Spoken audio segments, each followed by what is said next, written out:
konsumen. Next. Nah, untuk yang pertama perilaku pembeli konsumen atau ya perilaku pembeli konsumen. Jadi perilaku pembeli konsumen itu apa sih? Nah, perilaku ini adalah perilaku yang ditunjukkan oleh konsumen akhir, yaitu individu maupun rumah tangga ketika mencari, membeli, menggunakan, menyalurkan, dan juga menghabiskan produk atau jasa untuk memenuhi kebutuhan pribadi mereka. Contohnya kita lah sebagai mahasiswa, misalnya kita butuh buku, pensil, pulpen untuk kebutuhan kuliah, itu dinamakan sebagai konsumen akhir. Kita sebagai pelaku konsumen akhir. Nah, ada contoh sederhana lagi. Maaf kalau formatnya berantakan. Jadi contoh sederhana, seseorang membeli smartphone baru karena smartphone namanya rusak. Nah, jadi itu juga salah satu dapat disebut istilah sebagai perilaku konsumen akhir. Selanjutnya,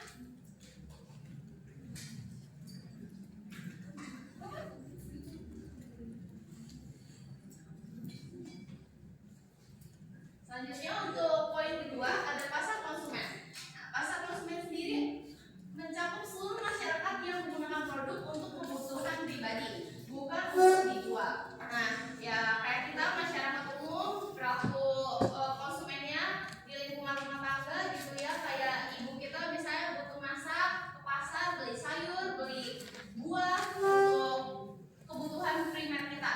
Nah, karakteristik pasar konsumen antara lain jumlah pembelinya itu sangat besar. Yang kedua, kebutuhan konsumennya beragam. Yang ketiga, perilaku pembeliannya itu berbeda-beda, tergantung kebutuhan dan juga tergantung tingkatan. Misalnya orang yang sudah menikah, berumah tangga, kebutuhannya untuk memenuhi anak, suami ataupun istri. Nah, kalau kita sebagai pelajar, kebutuhannya lain lagi yang tadi sudah disebutkan seperti membeli buku, pensil, pulpen, ataupun sebagai pekerja kita butuh untuk membeli software atau laptop untuk memenuhi kebutuhan kita di bidang pekerjaan kita. Ya, ini ada contoh pasar konsumen. Sama ya? Nah, ya jadi intinya karakteristik pasar konsumen ini dipengaruhi oleh faktor budaya, sosial, ekonomi, dan juga psikologis. Intinya pada setiap masing-masing individu itu berbeda kebutuhannya. Contoh pasar konsumennya ada pasar makanan, minuman, otomotif, elektronik, fashion, pasar jasa, dan juga transportasi. Next. Nah, ini ada model of buyer behavior, model perilaku pembelian konsumen. Jadi model of buyer behavior ini ada poin utamanya. Pertama itu namanya buyer black box model. Kita kenal dengan istilah black box model. Jadi apa sih black box model ini? Black box model adalah keputusan pembelian konsumen dipengaruhi oleh rangsangan atau stimuli dari lingkungan yang diproses dalam kotak hitam. Kita sebut kotak hitam ini adalah konsumen sendiri, black box. Nah, sebelum menghasilkan respon pembelian. Jadi misalnya nih kita melihat barang luncurin produk baru, misalnya sebuah merek luncurin produk baru, kita melihat kayaknya bagus deh kalau misalnya kita beli. Kalau misalnya saya beli untuk keperluan pakai untuk kuliah gitu, misalnya pakaian fashion baju, di bidang fashion baju mereknya misalnya merek Zara, dia luncurin produk baru yang emang fashionnya tuh cocok untuk ke kampus, untuk dipakai ke kampus sehari-hari cocok. Nah, terus kita udah mulai mikir nih, adanya stimul, adanya pikiran rangsangan, kayaknya bagus deh untuk beli, kira-kira harganya cocok nggak ya gitu di pendapatan kita, misalnya di keuangan kita dalam pendapatan jajan lah, misalnya kalau misalnya memang masih dapat dari orang tua gitu. Nah, itu namanya sebuah rangsangan, tapi belum melakukan tindak langsung pembelian. Nah, ini dapat dikatakan juga sebuah proses mental konsumen. Ini nggak terlihat secara langsung oleh perusahaan, namun perusahaan dapat mempelajarinya melalui riset konsumen. Jadi sebenarnya black box model ini tuh penting untuk perusahaan kenali. Kenapa? Karena ini jadi suatu pemicu strategi pemasaran di perusahaan ini tuh harus dikeluarkan, harus diluncurkan supaya stimulus atau rangsangan ke konsumen akhir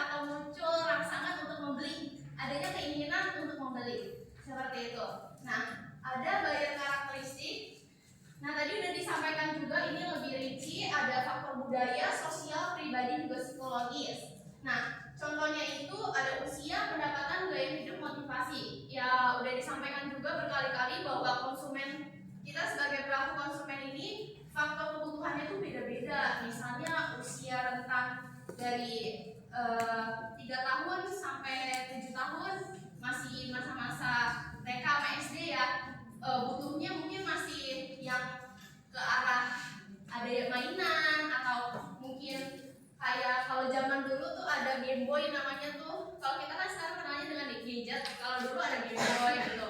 Jadi mungkin di umur-umur segitu butuhnya mainan yang seperti itu. Tapi udah mulai lagi bergeser, misalnya ke umur 12 tahun ke sampai 20 tahun itu udah butuhnya beda lagi, karena udah masuk ke umur remaja hingga ke dewasa seperti itu. Dan juga untuk usia lanjut pasti beda lagi kebutuhannya.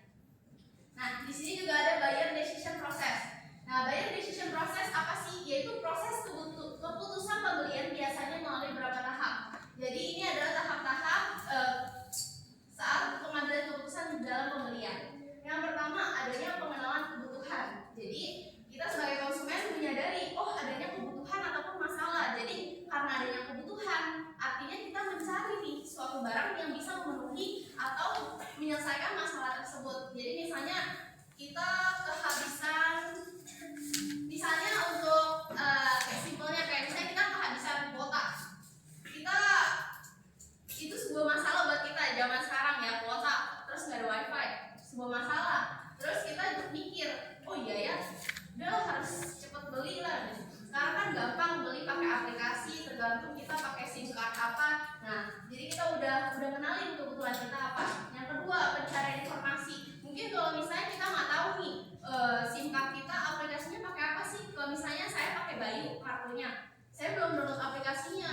Kira-kira bisa beli kuotanya tuh dari platform apa, aplikasi apa? Kita mencari informasi. Yang ketiga, evaluasi alternatif. Jadi konsumen membandingkan berbagai pilihan produk. Ya, kalau untuk pulsa nggak bisa, sebenarnya bisa dibandingkan. Misalnya di platform Shopee, Toko Oren, Tokopedia kan bisa tuh untuk beli kuota. Mungkin pembandingannya untuk harga aja, cuma untuk variasi produknya paling ya misalnya kuota 5 GB 20.000, 10 GB lebih mahal, atau ada variasi lagi bisa nonton Netflix 10 GB tambahan seperti itu, atau tambahan pulsa, telepon berapa menit gratis seperti itu.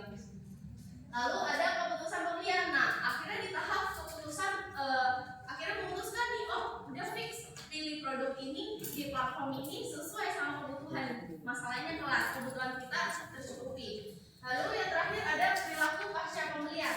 Jadi konsumen akhirnya mengevaluasi apakah produk tersebut memuaskan atau tidak. Dari keputusan, dari pemikiran yang sudah kita ambil nih dari 4 tahap yang ada di atas, muncullah, oh ternyata kalau beli di Shopee terus kuotanya 50.000 misalnya nggak worth it, worth-itan beli di Tokopedia. Akhirnya ada evaluasi. Mungkin nanti di next kita bisa beli di platform Tokopedia seperti itu. Next, masih di buyer response. Jadi buyer response setelah melalui proses dalam black box, konsumen akan menghasilkan respon pembelian. Respon ini dapat berupa baik attitude and preference, jadi sikap dan preferensi konsumen terhadap merek tertentu. Contohnya, konsumen lebih menyukai merek tertentu karena reputasi atau kualitasnya. Misalnya kayak odol, kita percaya sama PT Wings atau Lion ya. Kita percaya odolnya tuh mereknya Pepsodent atau Citaden. Kita nggak percaya nih merek lain atau merek luar negeri. Udah pokoknya kita percaya karena merek sama reputasinya aja. Tapi sebenarnya mungkin untuk kualitas produknya ada yang lebih tinggi lagi dibandingkan merek lain sama Wings itu. Lalu yang kedua ada purchase behavior. Jadi perilaku pembelian yang meliputi produk apa sih yang dibeli, merek apa yang dipilih, di mana membelinya, kapan membeli, dan berapa banyak yang dibeli. Lalu yang terakhir ada brand engagement and relationship, hubungan antara konsumen dan juga merek. Contohnya loyalitas merek, repeat purchase, rekomendasi kepada orang lain. Jadi kalau repeat purchase kan artinya melakukan pembelian kembali. Loyalitas merek mungkin mereknya memberikan kenyamanan lebih gitu daripada kita memakai merek lainnya. Lalu rekomendasi kepada orang lain, mungkin kalau ketika kita udah konsumsi yang tadi, contoh tadi pulsa atau kuota tadi, kita bisa rekomendasi nih ke teman kita yang mungkin pakai kartu sama, terus kebutuhannya mungkin sama kayak kita bisa rekomendasi kepada orang lain karena kita udah ngerasain produk tersebut seperti itu. Next. Oke, selanjutnya saya membahas mengenai karakteristik customer behavior. Jadi kalau misalnya kita menurut Philip Kotler, jadi itu ada 4 faktor yang mempengaruhi bagaimana ini itu mempengaruhi perilaku kebiasaan dari customer kita. Nah, di sini itu dibagi menjadi 4, ada kultural, ada sosial, psychological, and personal factor. Pertama-tama saya akan menjelaskan terlebih dahulu mengenai kultural factor. Nah, kultural factor ini dibagi menjadi 3, yaitu kultural, subkultural, dan sosial. Untuk sosial akan saya jelaskan di dalam slide berikutnya. Oke, kultur ini adalah hal yang paling dasar dari kehidupan kita. Contohnya, seperti kita orang Indonesia, kita terbiasakan untuk makan nasi.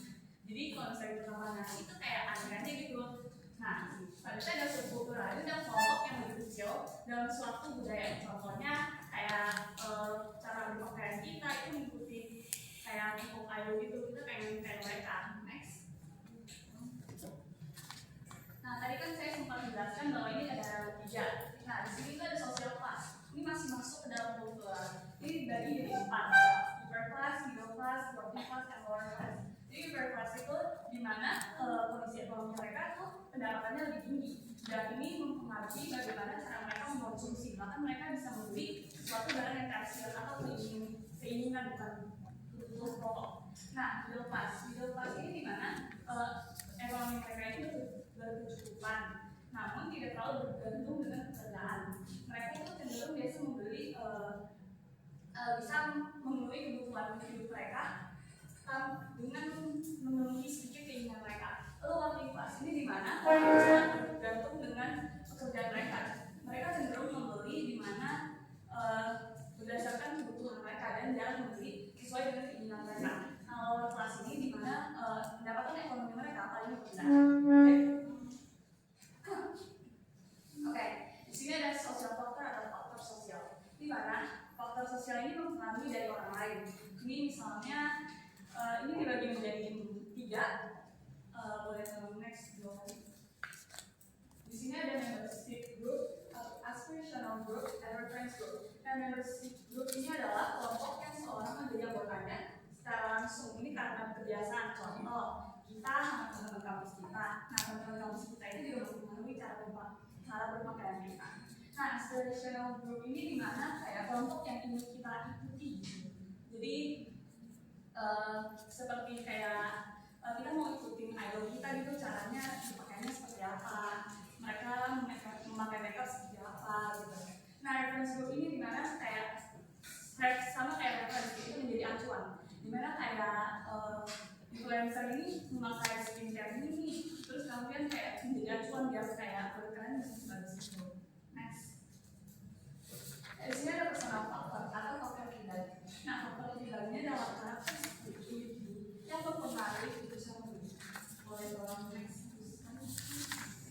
Nah, ini bagi jadi 2, ini occupation dan ekonomi. Occupation itu adalah pekerjaan, di mana pekerjaan ini dibagi menjadi 2 lagi, itu spending dan saving.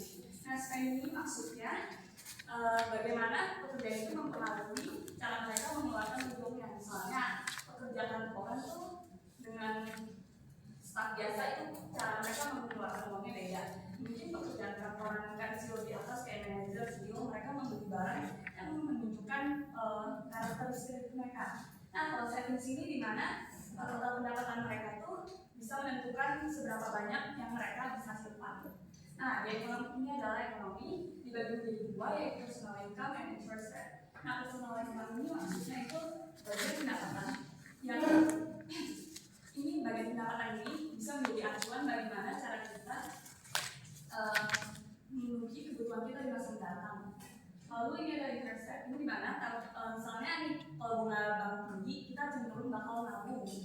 Jika bunga banknya rendah itu kita lebih kayak mungkin kita akan memenuhi kebutuhan kita dibanding menabung.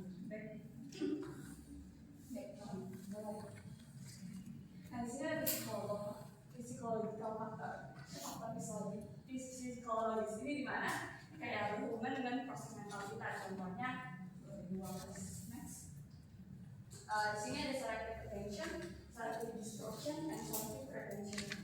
Nah, selective attention itu misalnya kayak diskon. Orang-orang kan cenderung nih kalau misalnya ada diskon kita mau membeli ya, dibandingkan jika tidak ada diskon. Biasanya orang akan membeli jika terdapat diskon. Sedangkan selective distortion itu dimana kita kayak misalnya brandnya ini brand terkenal itu kayak Nike, Adidas, kita cenderung membeli barang yang bermerek sih dibanding tidak bermerek, dikarenakan kita percaya bahwa bermerek itu mendapatkan kualitas yang lebih bagus. Nah, selective retention itu dimana kayak iklannya unik gitu, kayak Indomie.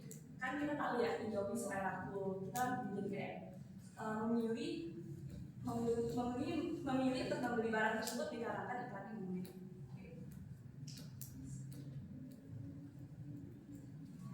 Selanjutnya di subbab yang ketiga kita akan membahas mengenai buying decision behavior. Di sini ada perilaku pembeli dalam pengambilan keputusan, jenis-jenis buying decision behavior, dan proses buying decision behavior.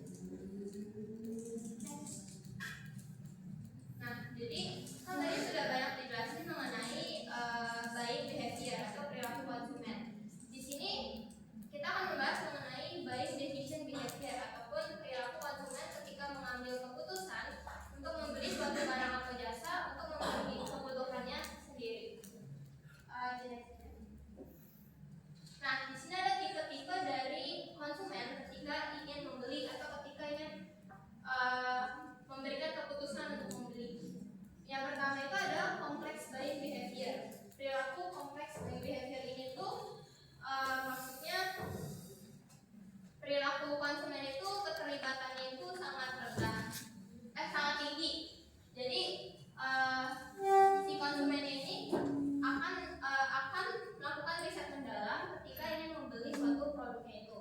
Dan juga terdapat perbedaan jenis antar mereknya itu sangat kelihatan banget gitu brandingnya. Nah, biasanya perilaku ini tuh akan muncul ketika konsumen akan membeli suatu produk yang memiliki harga yang cukup tinggi. Contohnya kayak mobil ataupun rumah. Jadi ketika konsumennya mau beli mobil ataupun rumah, otomatis konsumen nggak akan asal pilih. Jadi dia memiliki keterlibatan yang mendalam. Jadi dia akan melakukan lebih banyak riset untuk menentukan produk apa yang akan dibeli. Yang kedua ada dishonest reducing buying behavior. Di sini intinya itu adanya perilaku keraguan ketika setelah membeli suatu produk. Nah, kalau dishonest reducing behavior ini memiliki tingkat keterlibatan konsumen itu tetap tinggi, tetapi adanya perbedaan antar merek. Nah, biasanya konsumen cenderung memilih berdasarkan harga atau rekomendasi. Jadi contohnya itu misalnya beli alat rumah tangga, dia bakal tetap mencari riset kayak ini tuh fungsinya apa dan lain-lain. Tapi mereknya tuh dia nggak akan lihat, dia akan lihat dari rekomendasi orang-orang aja. Nah, tapi setelah dibeli kemungkinan ada muncul perilaku atau pikiran keraguan gitu kan, benar nggak ya beli produk ini, tahan awet nggak ya, atau gampang rusak nggak ya produk ini, misalnya gitu. Next. Nah, yang ketiga ini ada perilaku habitual buying behavior. Habitual buying behavior ini adalah perilaku kebiasaan konsumen ketika membeli. Jadi di habitual ini konsumennya itu memiliki keterlibatannya yang rendah, serta keterlibatan merek dari produk yang dibeli juga sangat rendah. Karena apa? Karena biasanya dalam habitual ini konsumen akan membeli produk yang sama terus sesuai kebiasaan dia membeli produk. Yang keempat itu adalah variety seeking buying behavior.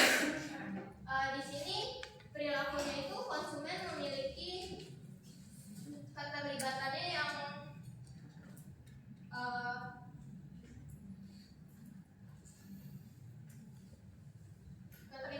rendah, tetapi perbedaan mereka juga rendah. Karena apa? Karena di variety seeking behavior ini konsumen tidak memperhatikan merek dan juga nggak terlalu mencari banyak riset, karena dia akan membeli produk itu dengan tujuan hanya untuk ingin mencoba-coba hal yang baru. Next. Jadi keempat dari perilaku itu intinya